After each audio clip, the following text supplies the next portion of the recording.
Hello বন্ধুরা, কেমন আছো সবাই? আমরা আবার চলে এসেছি একটা নতুন ব্লগ নিয়ে। আজকে হলো 3 ফেব্রুয়ারি, এখন বাজে দুপুর 1টা। আমাদের অফিসের কাজ একটু আগেই আমরা কমপ্লিট করে চলে এসেছি রান্নাঘরে।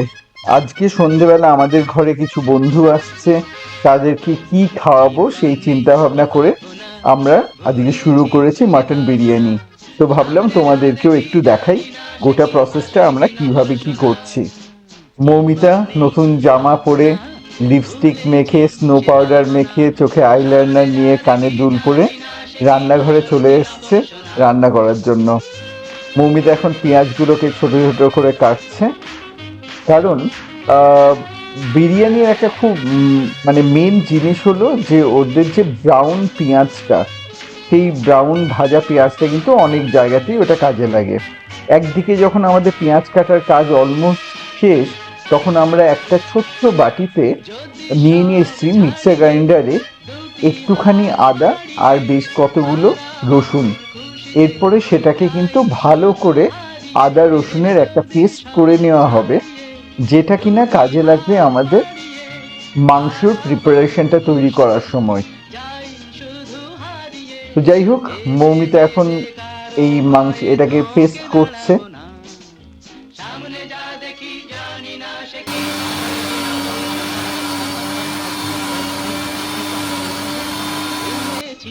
আমাদের আদা রসুনের পেস্ট করা প্রায় হয়ে গেছে। এরপরে আমরা কড়াই বসিয়ে দিয়েছি আমাদের ওভেনের ওপরে। কড়াইতে যখন বেশ ভালো করে গরম হয়ে যাবে, তাতে আমরা দিয়ে দিচ্ছি বেশ একটুখানি বেশি করে সাদা তেল। এই সাদা তেলেই পেঁয়াজটাকে ভাজা হবে, এবং সেই ভাজার পরে যে তেলটা থাকবে সেই তেল দিয়েই কিন্তু মাংস প্রিপারেশন বা আরও যেখানেই তেল লাগবে, এই পেঁয়াজ ভাজার তেলটাই কিন্তু ওখানে কাজে লাগবে। তো যাই হোক, আস্তে আস্তে এখন এই আমাদের তেলের মধ্যে পেঁয়াজগুলোকে দিয়ে দেওয়া হয়েছে। এই প্রসেসটা খুব কঠিন নয়, কিন্তু প্রচণ্ড টাইম কনজিউমিং।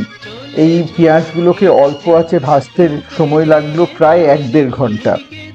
অনেকটা পেঁয়াজ ছিল, তো সেই জন্য দুবারে আমাদেরকে করতে হয়েছিল। তো যাই হোক, আমরা এবার আলুগুলোকে ছাড়িয়ে নিচ্ছি, কারণ বিরিয়ানিতে তো আলু ছাড়া ভাবাই যায় না। আলুগুলোকে ছাড়িয়ে সেগুলোকে ভালো করে ধুয়ে আমরা 2 পিস করে কেটে নিলাম। এবার একটা পাত্রে আমরা যে মাংসটা কিনে এনেছি গতকাল রাত্রে, সেই মাংসগুলোকে নিচ্ছি ম্যারিনেট করার জন্য। টোটাল 1.5 কিলো মাংস, নাম্বার অফ পিস করেছি অ্যাপ্রক্সিমেটলি 10টা।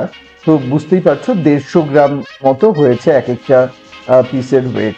সাইজটা একটু বেশ বড়ই আছে।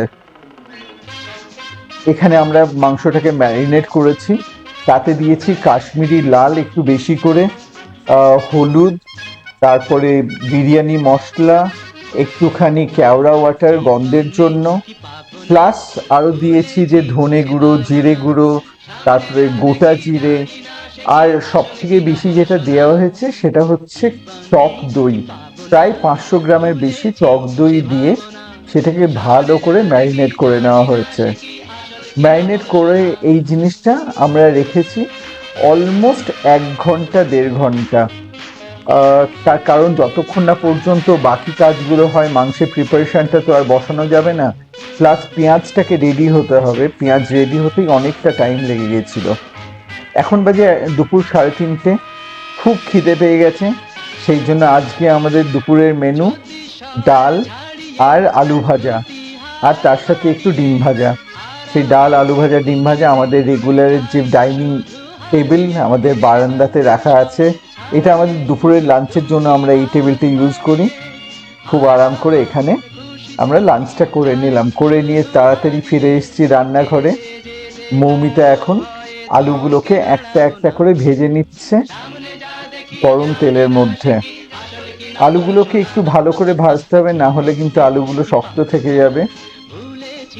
তো যাই হোক, আলুগুলোকে সমস্ত দিয়ে দেওয়া হচ্ছে তেলের ওপরে।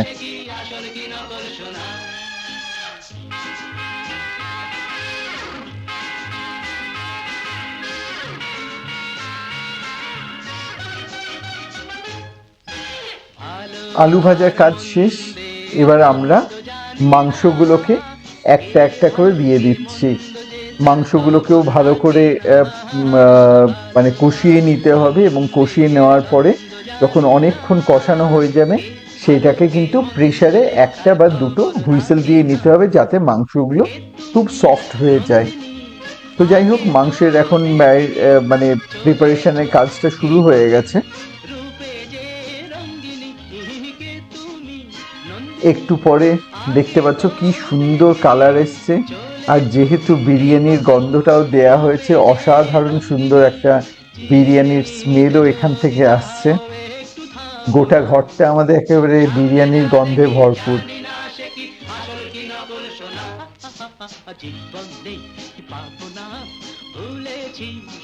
জীবনে কি পাবো না, ভুলেছি সে ভাবনা। জীবনে কি পাবো না, ভুলেছি সে ভাবনা।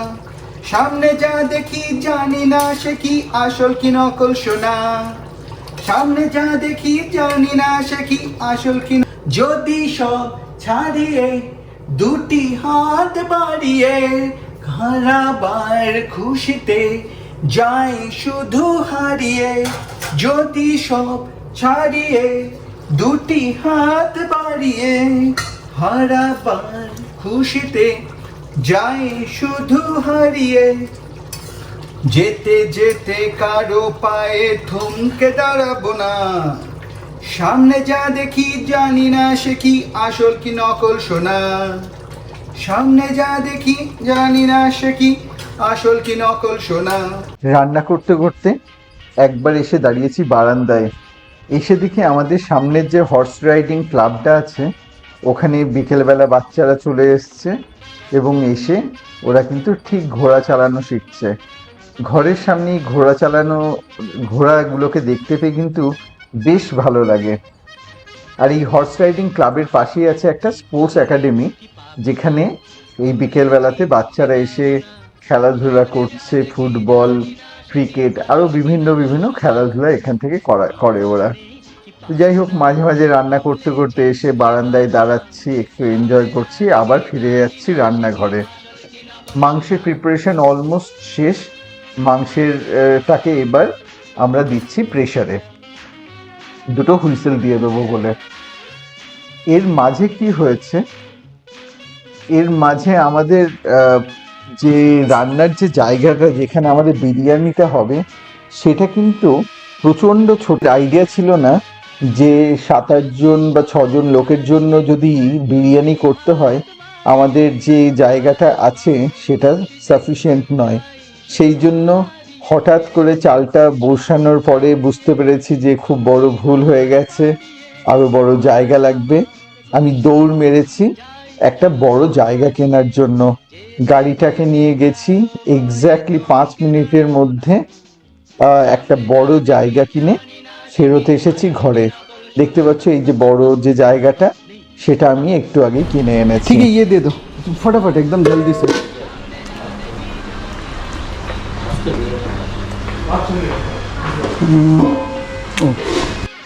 যাই হোক, ভাত আমাদের রান্না হয়ে গেছে। ভাতগুলোকে বড় জায়গাতে দম দেওয়ার জন্য রাখা হয়েছে, তার উপরে চাপিয়ে দিয়েছি মাংসটা একটা লেয়ার, এবং মাংসের যে ঝোল যেটা বেরিয়েছে সেই ঝোলের মধ্যে দিয়ে দিয়েছি ফ্রেশ ক্রিম আর বেশ কিছুটা আতর। আতর ইন দ্য সেন্স যে কেওড়া ওয়াটার, গন্ধের জন্য, যাতে চালটাতে খুব সুন্দর একটা গন্ধ বেরোয়, বিরিয়ানির গন্ধটা।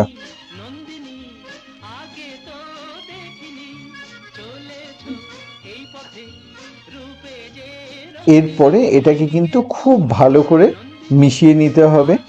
মিশিয়ে নিয়ে চালের ওপরে এটা একটা বেশ সুন্দর করে লেয়ার দিয়ে দিতে হবে। তারপরে এটাকে বসাতে হবে দমে। দমে বসানোর পরে মোটামুটি কিন্তু আমাদের কাজ শেষ।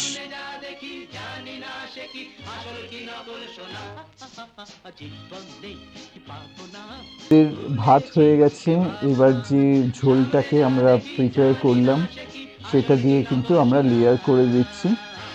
এরপরে আমাদের নেক্সট কাজ হচ্ছে এটাকে দমে বসানো।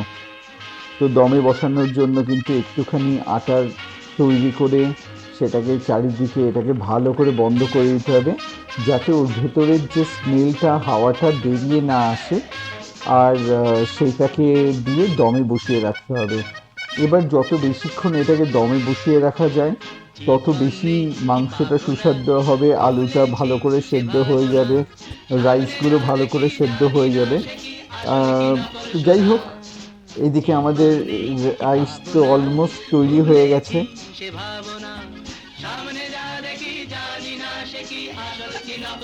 অহনা ছোট থেকেই খুব ভালো রায়তা তৈরি করে, তো সেই জন্য রায়তা তৈরি করার দায়িত্বটা হচ্ছে অহনার। ও এখন পেঁয়াজ কেটে তার মধ্যে শসা দিয়ে ঠান্ডা দই দিয়ে ওর রায়তা তৈরি হচ্ছে। রায়তা তৈরি করা শেষ, দেখতেই পাচ্ছ। তো আমাদের গেস্টও চলে এসছে, গেস্টের সাথে মৌমিতা কথাবার্তা বলছে, আর তার হাজবেন্ডের সাথে আমি গল্প করছি। এবার আমাদের বিরিয়ানি খাওয়ার পালা। বিরিয়ানির আস্তে আস্তে প্লেটের ওপরে আসছে, খুব সুন্দর গন্ধ বেরোচ্ছে বিরিয়ানি থেকে। মাংসগুলো যে এত সফট হয়েছে, মনে হচ্ছে যেন সেই হাত দিলে তুলোর মতো গলে যাচ্ছে। স্বাদ কেমন হয়েছে সেটা তো আমরা খেয়ে বুঝতে পারবো, বাট ওভারঅল প্লেটে যতক্ষণ নিচ্ছি ততক্ষণ কিন্তু একটা অসাম এক্সপিরিয়েন্স। যাই হোক, আজকের ব্লগ আমরা এখানেই শেষ করছি। আবার চলে আসবো অন্য একদিন নতুন একটা ব্লগ নিয়ে। Thank you everyone.